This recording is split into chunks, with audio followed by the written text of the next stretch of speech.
Alright folks, buckle up. Today we're diving into the world of nuisance streamers and rowdy tourists wreaking havoc in Japan. Kinda like Godzilla with a selfie stick. There's been a veritable tsunami of videos about these clowns. Legal Mindset probably doing the best breakdown. And he's gone way deeper than I could cram into one measly rant. But these chaos clowns love jetting off to places where they think they can pull off their shenanigans and skip away scot-free. And let's be real, they often do. But here's the million-yen question. Why don't Japanese locals go full samurai on these guys? What happened to the Yamato spirit? Well, hold on to your bento box because today's answer is going to throw you for a loop. In Japan, if you decide to play hero and sock a jerk in the face, you might end up in just as much trouble, or even more, than the guy who started it. That's right. Self-defense can land you in the slammer faster than you can say bullet train. Now, Japan's got a rep as one of the safest spots on the planet. It's well-deserved. I mean, that's one reason I live here. Most folks chalk it up to the ultra-chill vibe, the ninja-level discipline, and that politeness that makes you feel like you've done something wrong just for existing. Fair enough, that's part of the magic soy sauce, but under every delicious piece of sushi there's a dab of wasabi nobody ever talks about. The Japanese legal system doesn't mess around. Now, break the law, they can slap very harsh penalties on you, making you wish you'd stay home with your waifu. And don't even think about pulling that, it's legal where I come from card, because you're in Japan, you're playing by their rules, you're on their turf. So let's break it down. What are the consequences of fighting back? Like I said, getting into a tussle can lead to serious legal consequences. Even if someone attacks you first, retaliating may result in both parties getting arrested. When the police arrive at the scene, they're likely to detain both individuals if the situation appears to be mutual combat.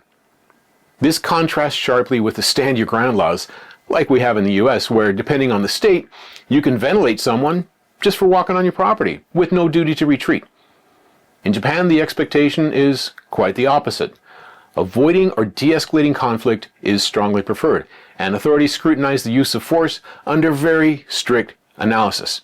Legal experts emphasize that when an altercation escalates into a series of attacks and counterattacks, it generally doesn't count as self-defense. For self-defense to apply, the initial attack must pose an immediate and life-threatening danger. Otherwise, the law views the situation as mutual violence. The Japanese Penal Code defines these offenses as follows. Now, I'm reading from a machine translation, but I'll put a link below.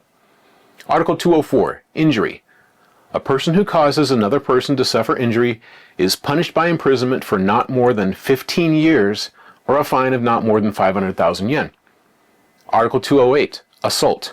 When a person assaults another person without injuring the other person, the person is punished by imprisonment for not more than 2 years, a fine of not more than 300,000 yen, penal detention, kind of like getting arrested, or a petty fine, a small fine.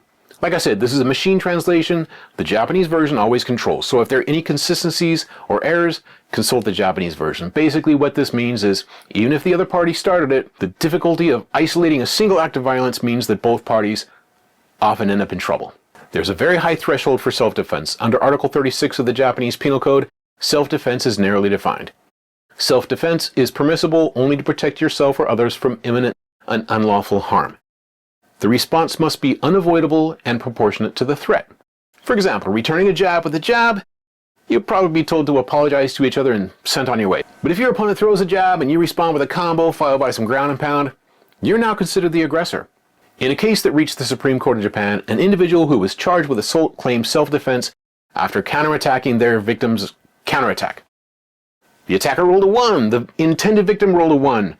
The attacker then rolled a 5 claiming self-defense, and the court ruled that because the victim's response was proportionate and immediate, the original attacker's subsequent actions did not qualify as self-defense. It seems obvious that the initial attacker is going to get in trouble. However, since the intended victim was acting in self-defense, and the original attacker escalated the counter, the original attacker got in trouble. In another case, the intended victim scored several points in a street match. The attacker rolled a 1. The intended victim rolled a 5.